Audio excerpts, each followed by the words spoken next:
Oi, pessoal! Hoje a gente veio dar um anúncio muito importante sobre uma mudança que vai acontecer na NEL. Eu já devo estar um pouco atrasada nesse assunto, mas é um choque ainda para muitas pessoas. Zep terráqueos, como estão?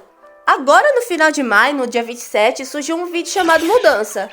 Até aí tudo bem, a gente achava que poderia ser alguma mudança mais sutil que não preocupasse. Mas ainda assim chamou a atenção. Nele acontece o que talvez muitos não esperavam.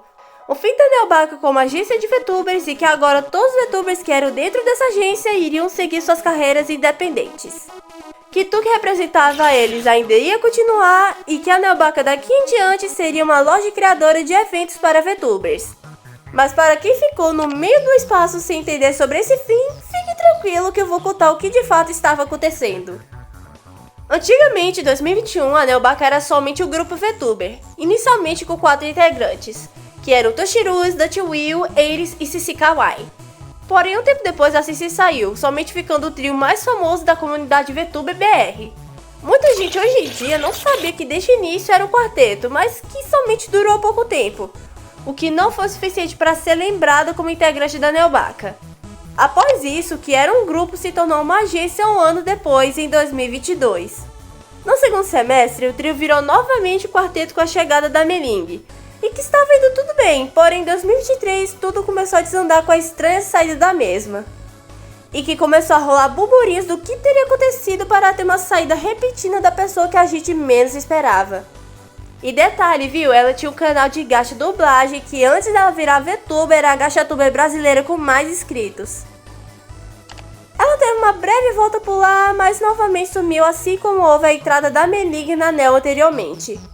E ela voltou a ser VTuber com outra identidade, chamada Mi Reis, uma forma de nome mais curto de seu antigo canal, Yasmin Reis.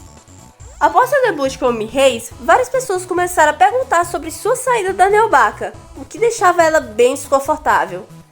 Mas que depois ela contou um pouco que ela não estava se sentindo bem por lá e que teve problemas com o staff da agência.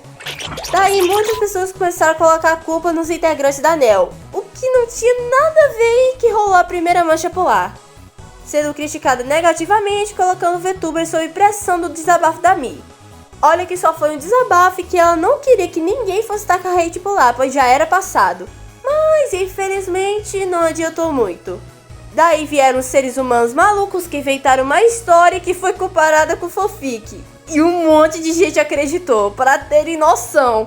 E a Mi Reis teve que se pronunciar diante de tudo isso e que ela não confiava mais em falar publicamente na internet. E que também não falaria mais nada em respeito da Neobaca. E bem, teve esse negócio de advogado e tudo diante desse problema, mas que já foi resolvido e que não precisava mais alongar esse tipo de situação. No final de 2023 e em 2024 surgiram mais 2 integrantes da Neobaca, sendo Raviel Karim e a Eveline Teach. E ainda em 2024 ocorreu a criação de um projeto para a entrada de youtubers famosos para a comunidade VTuber e consequentemente Neobaca, chamado de NeoX ou NeoX. Com o primeiro integrante sendo Toraji e a segunda Emikotone.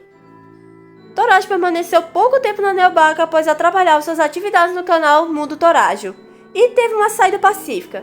Já a Emikotone houve uma treta entre ela e a dubladora Vizedek com um assunto tabu sendo a transexualidade, acusando ela de ter sido transfóbica por defender a autora de Harry Potter, já que ela não apoiava a comunidade trans e que afetou a carreira da Vizedek, perdendo oportunidades da dublagem.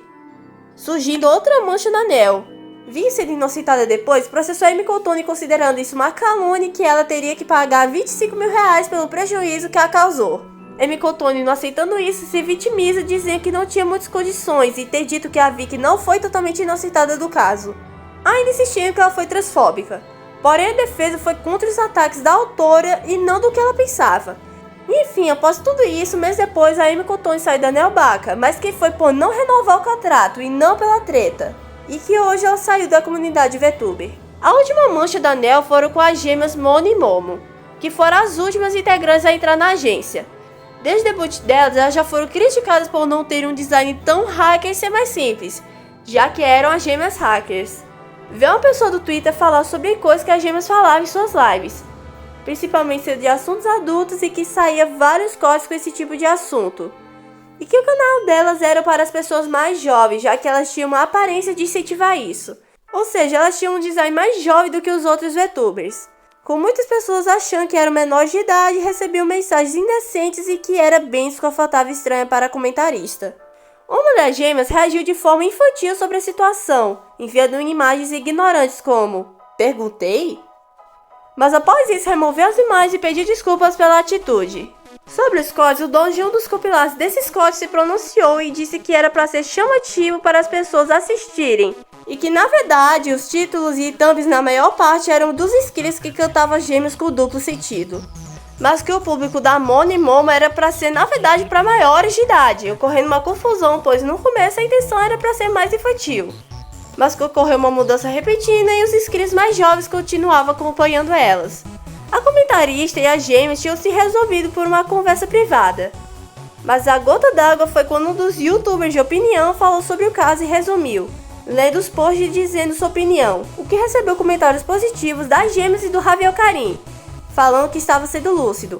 Porém, a mesma comentarista levou bem a sério que queria processar o YouTube por ter manipulado o que ela tinha dito e que afetou a reputação dela.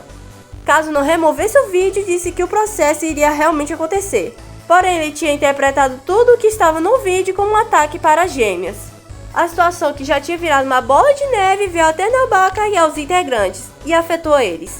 E a Nelbaca, mesmo após isso de não ter se pronunciado, mais pessoas reclamaram e acusaram de ser irresponsável, com todas as situações que já ocorreram com os integrantes e ex-integrantes. A Nelbaca, bem impactada negativamente e seu nome já manchado, decidiu-se então que encerraria as atividades como uma agência, que os integrantes seriam livres e independentes, podendo entrar em outros grupos e em agências. Os modelos e a lore que a Nelbaca já tinha sido entregue para os VTubers permaneceriam com eles. E na minha opinião foi melhor assim, pois as tretas em si afetavam a agência e aos outros integrantes que não tinham nada a ver com a situação, o que deixava eles bem mal emocionalmente e psicologicamente, tendo dificuldades para lidar com os problemas além dos pessoais, e surgir mais problemas como esse só piorava mais ainda a vida dela e o que entregava através do canal. Foi um grande choque realmente, mas foi um grande alívio para quem estava na agência, pois não precisaria lidar mais com os problemas que eram jogados para cima deles e que não eram ligados a eles. Vejo vocês terráqueos no meu próximo vídeo. Zob zob!